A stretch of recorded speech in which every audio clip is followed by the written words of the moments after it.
नमस्कार दोस्तों। आप सब लोग जानते हैं कि सुप्रीम कोर्ट में एसआईआर के खिलाफ तमाम वामपंथी इकोसिस्टम लगा हुआ है कि एसआईआर की प्रक्रिया को बाधित किया जाए, इसको रुकवाया जाए किसी भी तरीके से। और इनके सिपहसालार कौन बने हुए हैं? कपिल सिब्बल और प्रशांत भूषण जैसे लोग। प्रशांत भूषण पार्टी बने हुए हैं एडीआर की, एसोसिएशन फॉर डेमोक्रेटिक रिफॉर्म्स, जो आप सब जानते हैं कि चुनावी रिफॉर्म्स के लिए बना था, लेकिन आजकल इसने देश के खिलाफ काम करना शुरू कर दिया है। देश की जो संवैधानिक संस्थाएं हैं उनके खिलाफ आवाज उठाने का काम इसने शुरू कर दिया है।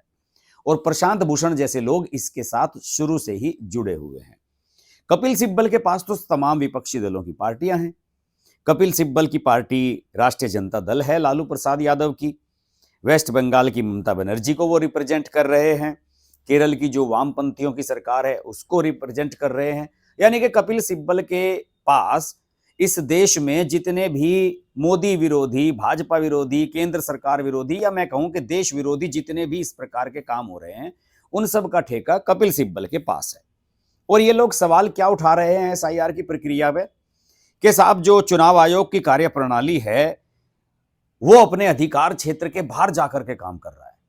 उसका अधिकार क्षेत्र नहीं है। वो ये तय नहीं कर सकता कि कौन इस देश का नागरिक है, कौन नहीं है, किसे वोट डालना है, किसे नहीं है, किसके पास आधार कार्ड है, किसके पास नहीं है। ये चुनाव आयोग तय नहीं कर सकता। दोनों के दोनों परेशान हैं। और उदाहरण कहां कहां के दे रहे हैं दोस्तों? पुराने पुराने उदाहरण लेकर के आ रहे हैं कि साहब, जब स्वराज आंदोलन शुरू हुआ था देश में, तो हमने ये तय किया था कि जो हमारी जो डेमोक्रेसी होगी वो इंक्लूजन होगी, यानी कि समावेशी होगी, न कि बहिष्कार करने वाली। लेकिन इस एसआईआर की प्रक्रिया की आड़ में ये कपिल सिब्बल ने दिए हैं लॉजिक सुप्रीम कोर्ट में कि एसआईआर की आड़ में हो ये रहा है कि बहुत सारे लोगों का बहिष्कार किया जा रहा है, उन सब लोगों के वोट्स काटे जा रहे हैं। इस बात से ये बड़े परेशान हैं।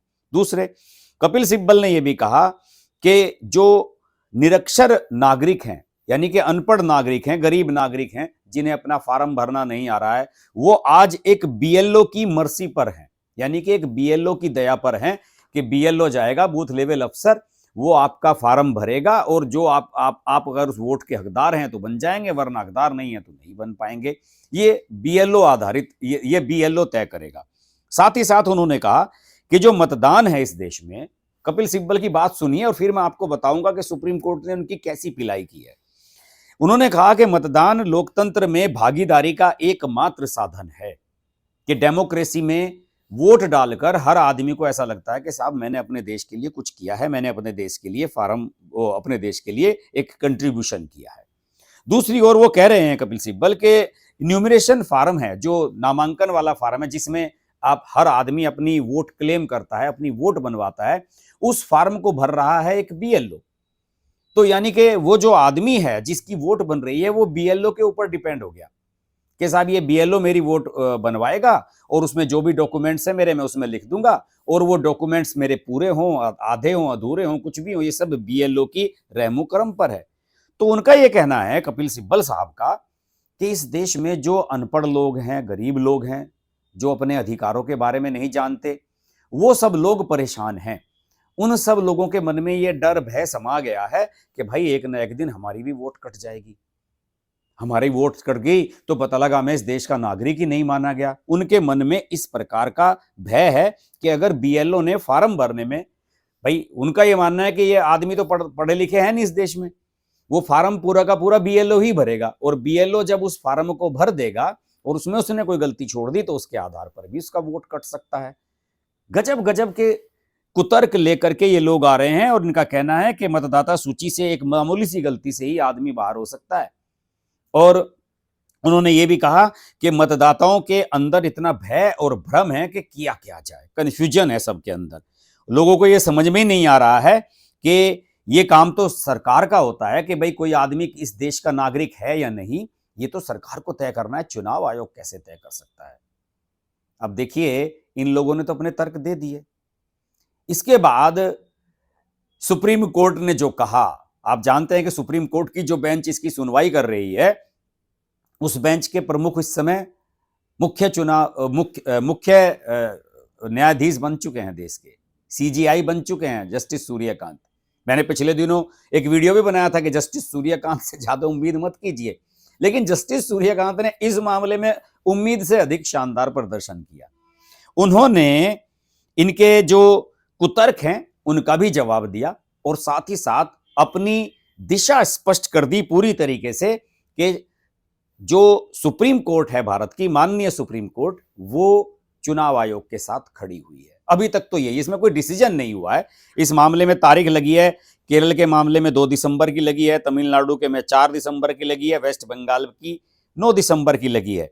कुतर्क इन्होंने देखी और क्या दिए जो तमिलनाडु और केरल के रिप्रेजेंटेशन की तरफ से, कि देखिए तमिलनाडु में उत्तर पूर्वी मानसून का मौसम होता है और जनवरी में यहाँ फसल कटाई होती है, तो जब मतदाता सूचियों का सत्यापन होगा, उनके सत्यापन करने के लिए लोग घरों में कैसे मौजूद रहेंगे? तर्क सुनिए इनके। केरल में तो दिसंबर में अभी जो है निकाय चुनाव होने वाले हैं, म्युनिसिपैलिटी के चुनाव होने वाले हैं, ऐसे समय में भाई ये प्रक्रिया कैसे चल सकती है? और वेस्ट बंगाल में तो दुर्गा पूजा के तुरंत बाद शुरू कर दी गई, लोगों को पता भी नहीं लगा, ऐसे में इसकी सफल कैसे हो सकती है? ये इस तरह के कुतर्क दिए गए हैं और इन कुतर्कों के जवाब में माननीय chief justice of India justice Suryakant ने जो कहा है वो इस पूरे देश को सुनना चाहिए। उन्होंने बिल्कुल एक दिशा तय कर दी। उन्होंने कपिल सिब्बल के तर्क को खारिज कर दिया। कपिल सिब्बल कह रहे थे कि गांव के लोग होते हैं, उन्हें तो अपनी वोट बनवानी नहीं आती, फार्म भरने नहीं आते, क्या क्या डिटेल्स देनी है ये पता नहीं है उन्हें, वो कैसे करेंगे कैसे करेंगे। तो उन्होंने ये कहा कि कपिल सिब्बल साहब, जस्टिस सूर्यकांत ने कहा कपिल सिब्बल को कि कपिल सिब्बल साहब, आपने दिल्ली में चुनाव लड़ा है, आपको पता नहीं है कि इस देश में जो ग्रामीण क्षेत्रों में मतदाता रहते हैं, ग्रामीण क्षेत्रों में जो निवासी रहते हैं, वो अपने वोट्स के प्रति कितने जागरूक रहते हैं। हर आदमी को पता होता है कि ये आदमी इस गांव का रहने वाला है या नहीं, या इसकी वोट वैलिड है या नहीं। और 18 प्लस का जो भी आदमी वोट डालने के लिए हकदार है, उसका वोट वो खुद बनवा लेते हैं। हर आदमी को पता है कि भाई मेरा वोट बना है या नहीं। आप शहरों में, उन्होंने कहा जस्टिस सूर्यकांत ने कि शहरों में तो, दिल्ली में तो वोट डालने के लिए लोग घरों से निकलते नहीं, अपनी हाई राइज बिल्डिंग में अपने फ्लैट्स में सोते रहते हैं। लेकिन गांवों में ये एक सेलिब्रेशन होता है, एक जश्न का माहौल होता है। जिस दिन मतदान हो रहा होता है, पूरा गांव अपना काम छोड़ करके मतदान के लिए आ जाता है। उन लोगों के अंदर अपना वोट और अपने अधिकार के प्रति इतनी अधिक जागरूकता है। और ऐसे में आप उनकी लोगों की सोच पर सवाल उठा रहे हैं कि ग्रामीण क्षेत्रों में लोग वोट नहीं बनवाएंगे, उनके वोट कट जाएंगे। और उन्होंने कहा कि ग्रामीण इलाकों में तो वोटर अधिकतम संख्या में भाग लेते हैं चुनाव की प्रक्रिया में, शहरी वोटर तो फिर भी अलग चला जाता है। और हर आदमी को यह पता होता है कि यहां तक भी, ये तो खैर ये जस्टिस सूर्यकांत ने नहीं कहा, ये मैं बता रहा हूं, आप छोटे से जो ग्राम प्रधान, ग्राम पंचायत के चुनाव होते हैं, उनमें भी अगर आप जाकर के देखेंगे ना, सबको पता होता है कि इस आदमी ने किसको वोट दिया है। गांव का आदमी मतदान के प्रति और वोट के प्रति इतना सजग है, और कपिल सिब्बल उनको इतना कम करके आंक रहे हैं। साथ ही साथ बेंच ने यह भी कहा कि आप सब लोग ये सवाल उठा रहे हैं तमिलनाडु में, पश्चिम बंगाल में, उन्होंने कहा कि वहां तो बहुत पढ़े लिखे लोग हैं। बिहार में जहां जहां सबसे ज्यादा जटिल, सबसे ज्यादा कॉम्प्लिकेटेड ये प्रक्रिया थी, वहां पर भी ये सफलतापूर्वक हो गई है और चुनाव भी वहां हो चुके हैं। आपको चिंता फला जगह की सता रही है, फला जगह की सता रही है।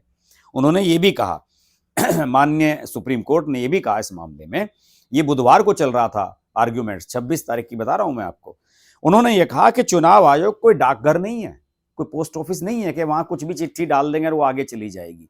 हर की जांच होती है, जितने भी उसमें पॉइंट्स हैं, जितने भी बिंदु हैं, सबका क्रॉस जांच होगी, सबकी जांच करने के बाद ही किसी का वोट बनेगा।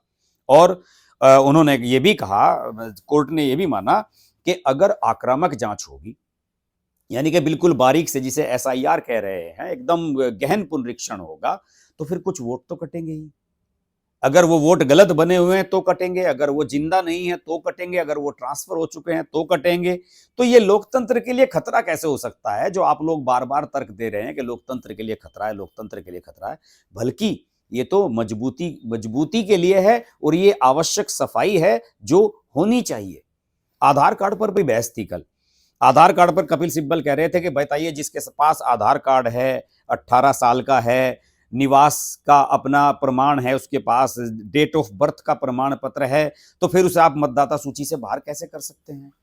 ये तर्क दिया कपिल सिब्बल ने। उससे आप बाकी दस्तावेज क्यों मांग रहे हैं? इस पर जो बेंच है उसने बहुत कड़ा प्रतिवाद किया और एक तरीके से कपिल सिब्बल को फटकार लगाई।